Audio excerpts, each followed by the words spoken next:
তোমার মনের মানুষ আছে আপন ঘরে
ঘরে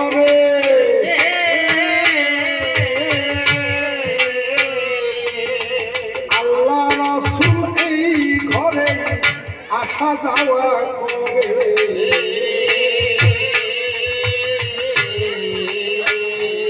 এই যে মা কামেনা মুধার ঘরে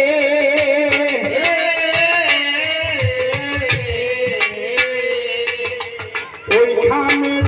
আল্লাহ রাসূল একা শোনে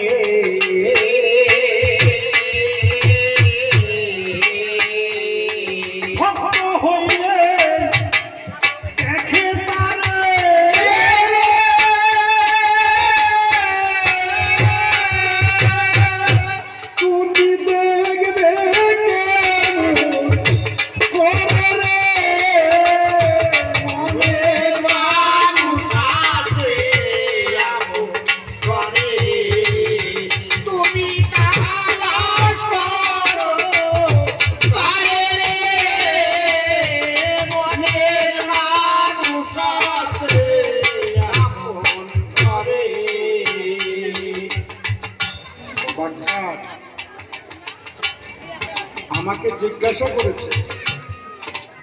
আমার দয়াল নবী যেদিন মেরাজে গেল ওজুর পানি জায়গায় পাই যিনি পাক নামে মোহাম্মদ তার কি কোনো জায়গায় না লাগাচ্ছে ওজু করে মানুষ কিসের জন্য পাক করার জন্য তাই না কিন্তু আমরা যে সমস্ত অঙ্গ ভৌত করি তাতে অঙ্গ শরীর দেখি পাক হয় না হ্যাঁ নাও তো করা পারি না শরীয়তে আলেন তো মানবো না তাই আমাদের সমাজে শহীদ মূল্যমানে রাখছিলাম তো বুঝাবার করলে একদিন সেন্টারে 2 কেজির জন্য একটা নিয়ে সাইকেলের মধ্যে বললাম হুজুর একটা খাওয়া এই যে মাছটা কিনছি এটা পাক করে আপনাদের খাওয়া ঠিক আছে তাহলে কোন টাইমে বলে মাগরিবের টাইমে যাইবে কিন্তু হুজুর একটা কথা বলি কি এটা পাক করে কিন্তু আপনাদের খাওয়া এই মাছটা নিয়ে ফকিরে যে কুটবার দেব ভালো করে ধুইবার দেব বলে মাছ একটা কয়বার ধুইলে পাক হয় ধরুন আমরা তো 5বার ধরনা গেলে 7 দিলে সে মাছ পাক আমি 14 বার ধোয়া নুন মশলা তেল যা কিছু লাগে সব কিছু দিব খালি আগুন দিয়ে জাল করুন না হুজুর আপনার খাইবে তুমি খাওয়ান না ভাই হে তাকে আর খান দেবো বলে কে এই যে দিনের মধ্যে তো 5 বার করে দুধ তাতে যদি পাক হয় আরো যদি না পাক দিলে মনে করেন তাহলে কুশল করে তারপরে পাক হয় তাহলে জাল করলাম সময় দূর আপনি সরকার মন্ত্রী আপনি কথা দিয়ে পাবেন না এই যে শুরু কয় ধরা পড়ে তখন কয় আসলে পাবেন তাইলে দুই নেই যদি পাক হয় তাহলে জাল করুন লাগে কে হ্যাঁ এই বাড়িতে আমাদের জন্য কিছু আপ্যায়ন করছে বাজার টাজার করে দিচ্ছে এবারে মা পাক করতেছে তাহলে মা পাক হয়েছে কি পাক কেবল করতেছে দোয়া পাগলা করে কেবল পাক উঠে দিচ্ছে মানে আগে যে দুই সেটা তো পাক হয় না ওই চৌকার মধ্যে উঠিয়ে দিচ্ছে নিজে আগুন জ্বালাইছে তখন তো পাক করতেছে ডাক্তার রে নবীর মেরাজের সফরটা জানতে হইলে আগে দেহটা পাক করতে হবে হ্যাঁ তাই নবী শিক্ষা দিয়ে গেছে এই যে দুনিয়ার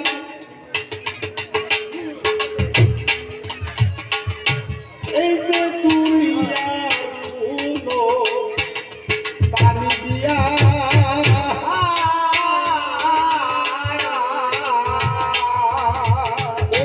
করতে দেয় নাই আমার সাইকেল দিয়া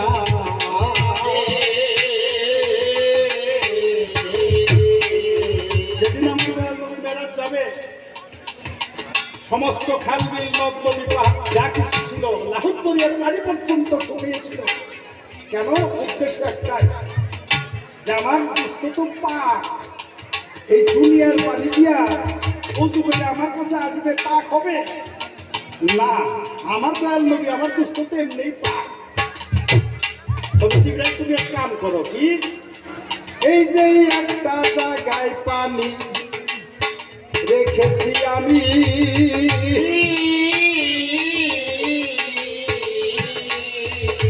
সেই জায়গায় চলে যাও তুমি তাড়াতাড়ি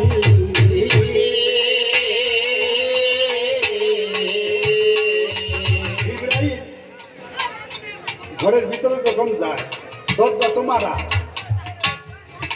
এখন কিভাবে যাবে আল্লাহ নবী যে ঘরের মধ্যে আছে তারে কি ডাক দিতে পারে হ্যাঁ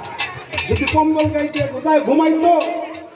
আল্লাহ বলতো হে কম্বলওয়ালা বন্ধু যদি চাদর গাইতে ঘুমাইতো আল্লাহ বলতো হে চাদরওয়ালা বন্ধু কোনোদিন নাম ধরে ডাকছে না জিবরাইল মনে মনে ধারণা করে আমি বা কিভাবে ডাক দিয়ে জাগাই আমার জিবরাইল সেই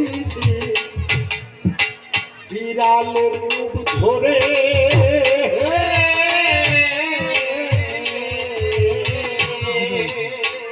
দরজার উপর দিয়া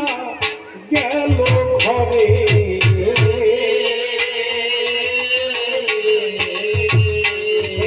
আমার দয়াল নবী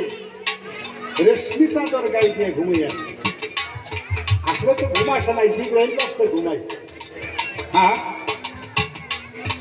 জিবরাইলের মনের ধারণা ঘুমাচ্ছে আহারে আমি কিভাবে তাকে জাগাই ওই জিবরাইল বিড়ালের রূপ করছে বিড়ালের জিহ্বাটা খুব নরম মনে মনে ধারণা করছে যিনি হবেন 18,000 মাখলুকাতের জামিনা তার সাথে তো বেদবি করা চলবে না নবী আমার শুয়ে আছে জিবরাইল পাক কদমের কাছে গিয়া এই জিহ্বাটা দিল পাক কদমের মধ্যে লাগাই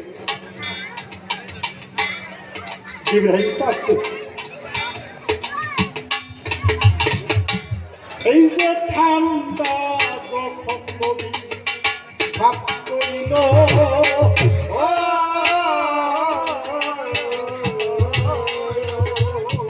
চক্ষু মিলে তখন তাকাইল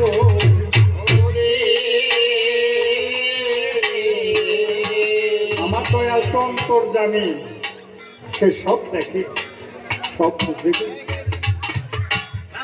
বলছে বিড়াল, হে হুরায়রা, তোমার এই রূপ ছেড়ে দিয়া আসল রূপ ধরো।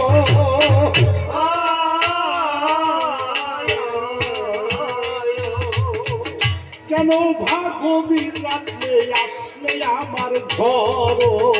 রে।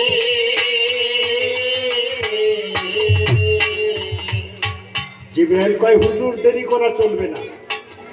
আল্লাহর হুকুম হয়েছে সবে মেরাজ করতে হবে, তাড়াতাড়ি উঠুন। আমার দয়াল নবী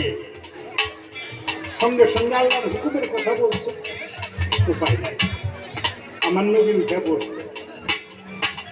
দয়াল নবী নিচের দিকে তাকাইয়া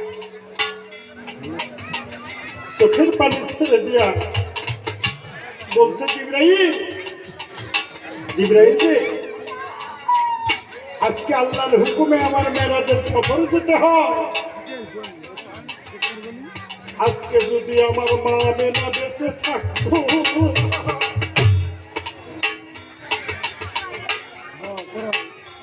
আমার মেরাজের সফরে দিত সাজাইয়া,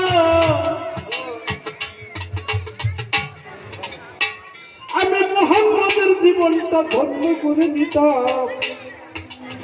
মায়ের কদম চুম্বন করিয়া।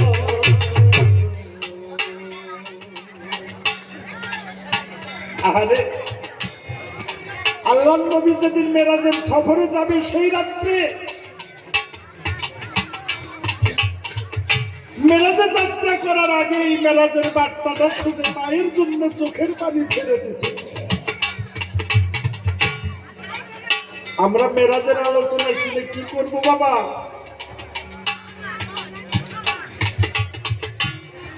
একজন মা তার সন্তানকে এত কষ্ট করে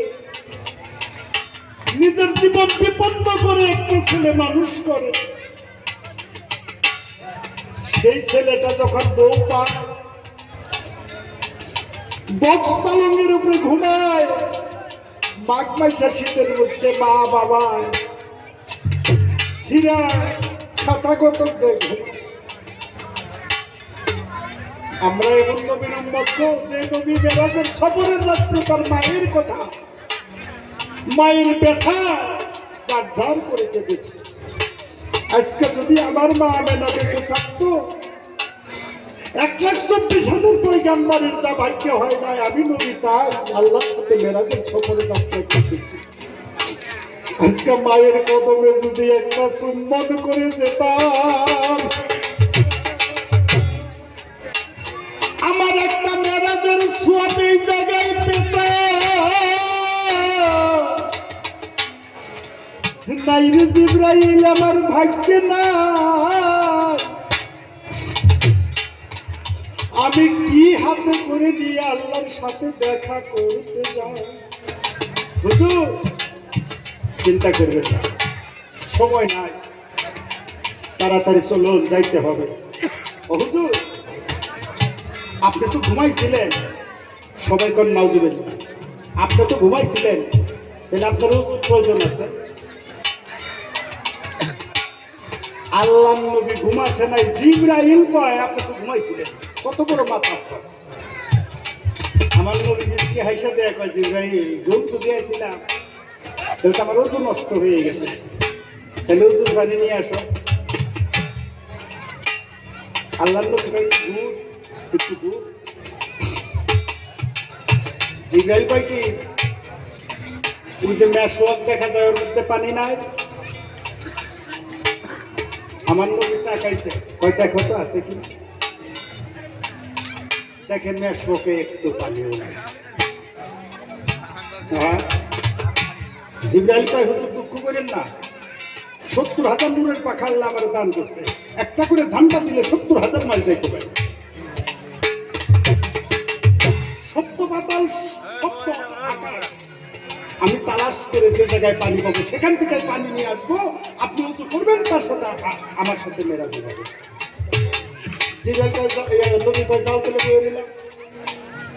এই যে জিবরাইল তখন পাখা মারিয়া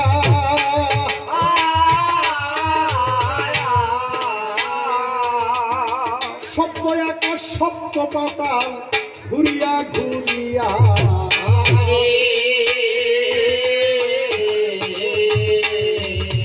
কোন জায়গায় জিবরাইল সেদিন পানি তো পেল না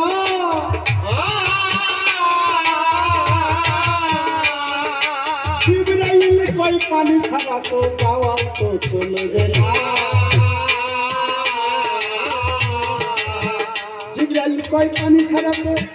যাওয়াই তো চলবে না কি খেলা খেলাইল আমার আল্লাহ সাই রাব্বানা ঘুরিতে ঘুরিতে জিবরাইল চৌথ আসমান গেল সেখানে যাইয়া ঘটনা দেখতে পেল একটা কূপের মতো দেখা যায় সেই জায়গায় পাখা মাইরা জিবরাইল তখন সেই জায়গাতে যাই হইল কি বা ঘটনা যাইতে যাইতে জিবরাইল চৌথা আসমানে দেখে একটা কূপের মতো দেখা যায় জিবরাইলটা এইখানে পানি থাকা লাগে জামতা মাইয়া যখন নিচের দিকে তাকাই দেখে শোয়া হাত নিচে পানি জল জল জল জল করতেছে জিবরাইল গেল খুশি হইয়া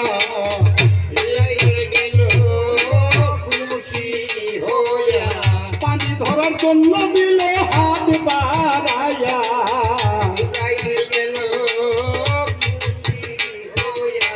জিবরাইল হাত বাড়াইল ওরে প্রাণের ভাই সেই ঘটনা এখন সবাই বলে যায় যতই জিবরাইল নিচে ততই পানি নিচে খালি শোয়া হাত মাপা কি আছে এই শোয়া হাত কখনো পূর্ণত হয় না কি খেলা খেলাইল আমার আল্লাহ সাই জিবরাইল করছি সবার